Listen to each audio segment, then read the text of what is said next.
Делать технику зеркала означает увидеть в себе то, что вы осуждаете в других людях.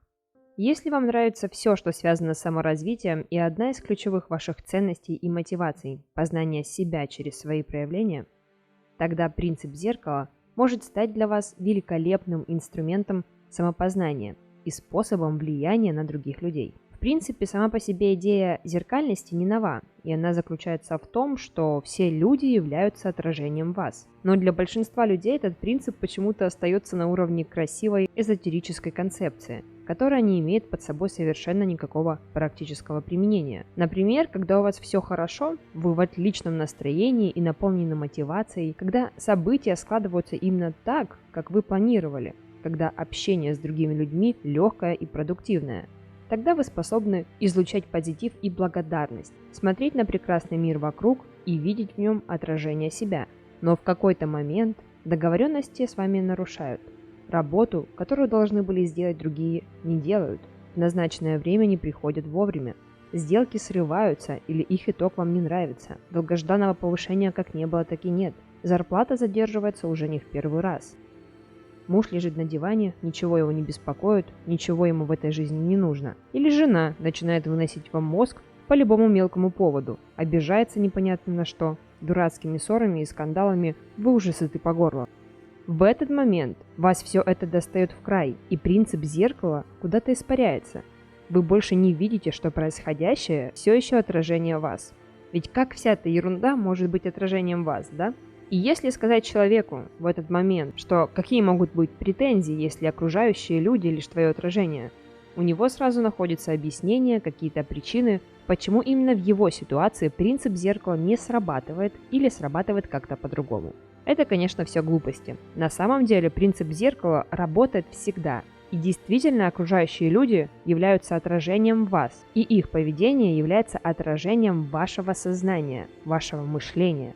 Но это нужно уметь правильно понять и принять. Такие поговорки, как «не суди других по себе» или «мы становимся теми, кого судим», говорят о том, что человек осуждает обычно то, что присуще ему самому. Так ли это на самом деле? Известный философ, психолог и учитель Лиз Бурба несколько лет назад подробно описала в своих работах технику зеркала, которая позволяет понять человеку, кто я есть. Метод зеркала предоставляет незаменимое средство для каждого, кто пожелает эффективнее и глубже познать себя. Он помогает осознать степень принятия человеком самого себя. Он учит, что наши внутренние аспекты отражаются через других людей. Действительно, то, чем мы восхищаемся или чем возмущаемся в других, отражает происходящие в нас самих процессы. Этот подход несет в себе большую угрозу нашему эго, которое уверено, что у других людей больше недостатков или достоинств, чем у нас.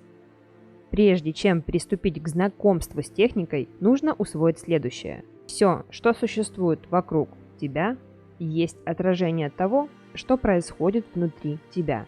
И все, что ты видишь у других людей, является отражением тебя самого. Итак, как применять саму технику? Представьте, что смотрите в зеркало, даже если перед вами стоит просто другой человек. Вы смотрите на себя, и образ, который вы видите в нем, ваше отражение. Зеркало отражает все части вашего тела, в том числе и ту часть, которая вам не нравится. Вам трудно ее принять, согласиться с тем, что она ваша и она такова. Вам хочется изменить эту часть, и вы представляете себе, как бы выглядели, если бы она была другая. Ваше возражение против этой части может быть так велико, что вы готовы заменить ее, переделать.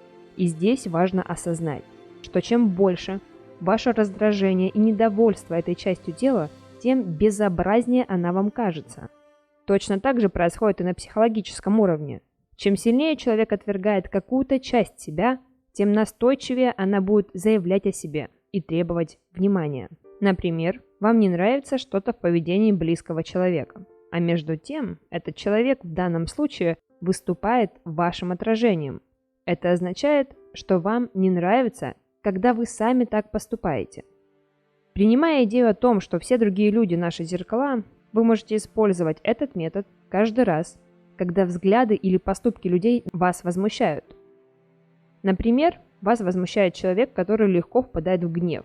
В этот момент вам нужно себя спросить, чем он был таким, что я его осудил. И если ответ «я осудил его за то, что он был нетерпим», значит, этот человек появился в жизни для того, чтобы отразить и показать вам вашу нетерпимость, которую вы по какой-то причине не приемлете в той же мере, какой не принимаете нетерпимость этого человека. Эту часть вы считаете неприемлемой в силу своих верований ментальных и вашей системы ценностей. Как правило, когда человек не принимает какие-то аспекты себя, то одновременно мучается страхом, что его не любят. Из-за этого вы не можете быть самим собой. Непринятым аспектом себя вы запрещаете проявляться так, как они того время от времени желают. Вот почему так часто притягиваются противоположности. Они нуждаются друг в друге, чтобы научиться понимать себя, то есть принимать себя полностью как есть.